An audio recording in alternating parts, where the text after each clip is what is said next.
there was a report out there. I don't know where. You probably saw this before I did, or the actual source, but Sabonis is having an interview somewhere. S- s- Domas Sabonis, He's having an interview? or he's talking to. Isn't he the one who said what he said about Sasha? No. Oh, it wasn't Sabonis. No, I thought I saw no, it. it's funny because I don't. So it's a YouTube. It's Demontis Uh-huh. or bonus. That's a shoot. That's a. I'm dead serious. Is this a Bilo and JC thing right No, no. His name is Demontis or bonus. That's what his name is. And Yo, that's crazy. and I saw that.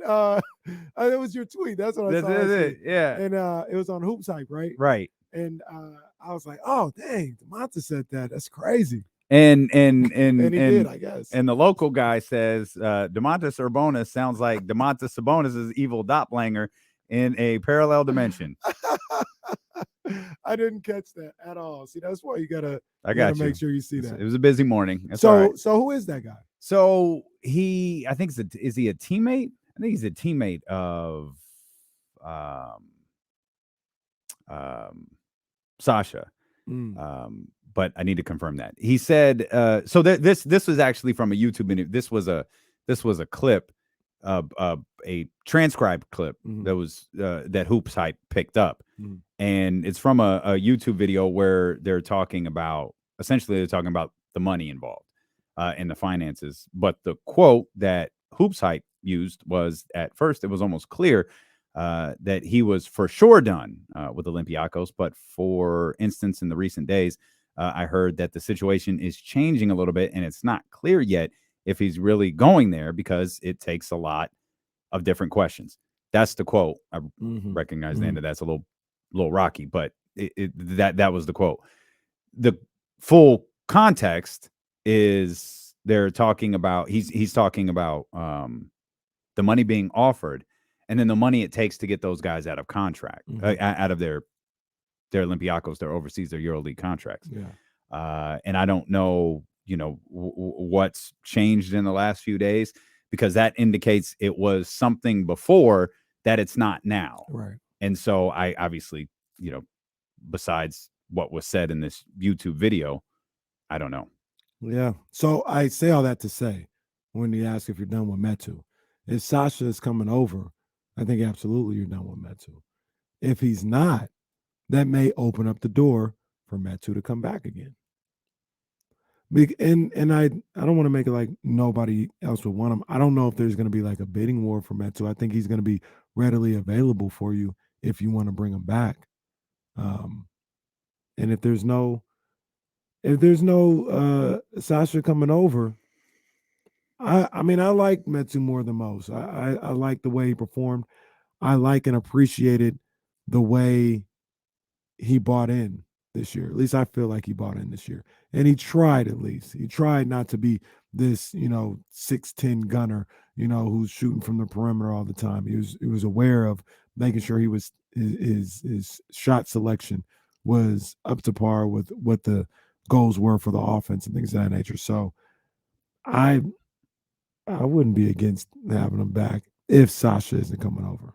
The Urbanus, by the way, is a writer. The video Fraud. from his team, the video or the clip from his teammate, that's on the D'Lo and Casey Twitter page. That was like yesterday or the day before, so you could go see that. But yeah, Urbanus is a writer. He's like the Mark Stein of EuroLeague basketball over there, and that's what he said about Sasha. So I don't know. We'll follow it. Yeah. We'll see.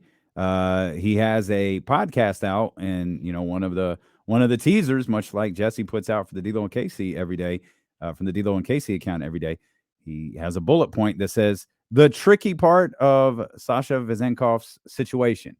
That's what he was talking about there in the YouTube video that picked up that Hoops Hype picked up the quote for. I want to see Sasha, come over to the NBA. I want to see Sasha come over here and play where the big boys play. No disrespect to the Greek League or Eurobasket or anything else like that. But you've done that already. It's time to come over where the big boys are. All right? and you got a franchise that really wants you, a winning franchise that you can contribute to. It's time to come on over here where the big boys are. Come on, Sasha. Come on. That's what I want to see. Okay. People are asking. Go ahead. No, go ahead. I was gonna say people are asking a question I wanted to ask you. Okay. Dwight Howard or Boogie? Oh, don't do that. Well, look, it's okay to say it. I think If I'm biased, if Monty said I'm gonna sign one of these two, I would say Boogie Cousins. I think I'd say Dwight. I'd say Boogie Cousins. And like I said, I'm biased. I love Boogie. I want him to be back here. He still looks like he's productive as he's destroying the Puerto Rican League. I'll take my chances with Boogie. Okay. And I think he also plays a little bit more like Sabonis than Dwight does. So if as a passer? As a passer, being able to handle the ball on the perimeter, not just with the dribble, but dribble handoffs, things of that nature. You confident Boogie can get up and down the floor with the Kings? Even the second unit? Yeah. He can get it as much as Alex Len did. Oh, yeah, that's hard to argue. I like them both a lot. Mm-hmm. I think my answer's, unfortunately though, I think my answer is Dwight. If you Dwight's ask me a better to pick defender one, and probably a better rebounder. Mm-hmm. Yeah, I think I'd take Dwight. What I can't figure out is Sasha. I really want to be as excited as everybody else is. I just can't be. I don't know. I'm just not. I never had. Like, I've tried to get James to rope me in, in the EuroLeague. Everyone's tweeting his stats, and it's all really exciting. And I'm just like, I want to buy it. I want to buy it. I feel like last year we were talking about the 10th, 11th man, 12th man. And now all of a sudden he's like vital to this season's off season, or this he's vital to the growth this off season. And I can't get myself there. I want to. I'm trying. Mm-hmm. I just can't get there. Yeah, I don't. Someone pick me up. You're looking at the wrong guy, because I'm not going to be able to do it, because I like Sasha. I've seen him play. Let's see the accolades. Let's see what he's done over there. And I look at that as like, all right, if he comes over here, that's great. He's going to be a backup for, because that's essentially what we're talking about. But like, talking about a backup for. We're talking about a guy who, once again, no disrespect to him, but I don't know. Is he better than Trey Lyles? I don't think so. Congratulations, Trey Lyles, by the way. Got engaged. Oh, man, congratulations. I love to see. I love love, man. I love love. When you see me, call me love. That's what Diddy said. I was listening to that Act Bad a lot over the weekend. I like that song. Yeah, that's heat. I like that. Yeah, that's heat. Did you see the video? Did you see what that line came from? When he was the girls on the boats? Oh, no. The girls on the boat was playing Act Bad, and like I guess they were somewhere and looked over to like on the dot, and Diddy was with Carisha. Yeah. With young Miami. And Act Bad was playing on the boat, and of course he got out and started dancing and did the whole heart thing, and they tweeted the video and call me love when you see me. All right. Yeah, that's my song. You were going somewhere before you got derailed with Act Bad. Sasha, I don't know what it was. I don't know. No. So I said we have the attention span of 2-year-olds on the show. We said, is Sasha better than Trey Lyles? Then we found. Oh, congratulations! That's what it was. I messed this up. Yeah, congratulations, Trey Lyles. But I don't know. And once again, if he's the same as Trey Lyles, that's that's not a knock. Like, we like Trey Lyles. We think he's vital what we do here. So, but is it repetitive? Right? Like, maybe Trey Lyles can be a 5, a small ball 5. He's probably really a 4. And if you got Sasha there too, like, how are you divvying up those minutes? So if he comes over, I'm be super anxious to see him, like, excited for what he could bring and things of that nature. But I'm also looking at it, we're talking about a backup. Mm-hmm.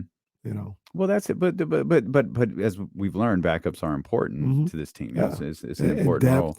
Depth to your roster as well. But our man Alan James, that's a great question. Will Sasha buy in like Lyles did? when he wasn't playing much because of a matchup. And so here's one thing that, puts the stamp on who cares if I don't get it, who cares if I don't see it. What's important is they've sent Jordy over to see him. Mm-hmm. Mike Brown's gone over to see him. Monty McNair's gone over to see him. Virtually everyone but Mark Jones and James Ham have gone over to either see him, scout him, recruit him, talk to him, convince him, whatever. The Sacramento Kings, have sent a large contingent over there at one point or another to see this man. They're not doing that if they don't believe in him. Mm-hmm. I don't think they're doing that if he's a DNP for weeks at a time guy. I just don't think you make that type of effort for a guy who may help you once in a while. Right. Clearly they see something in him. Clearly they believe his EuroLeague game can transfer to the NBA. Mm-hmm. But for me, it's like, all right, I trust you guys. I've trusted Monty the whole way. The TT slip up, I don't, I'm with it. Let's go. But I can't get as excited as everybody else does. Even when the games were going on and we were watching and seeing, I can't get there. And the other thing about watching those games and everything, I saw holes. I saw concerns about how it would translate to the NBA. I saw the thing that I'm pretty confident in, which I think everybody else is as well, is the shot. He can shoot that ball from anywhere. Mm-hmm. He can shoot the rock. So I think that will translate, obviously. But is he going to be able to keep up with the NBA game on the defensive end? Some of the post moves and some of the moves in the paint, is he going to be able to get those off in the NBA? Mm-hmm. So there are still some concerns, and it may be a situation where you're coming over here and you're not playing, I don't want to say for weeks at a time, but maybe you're playing 15 minutes a night when you're used to playing damn near the whole game with Olympiano. So how does he react to that? We don't know.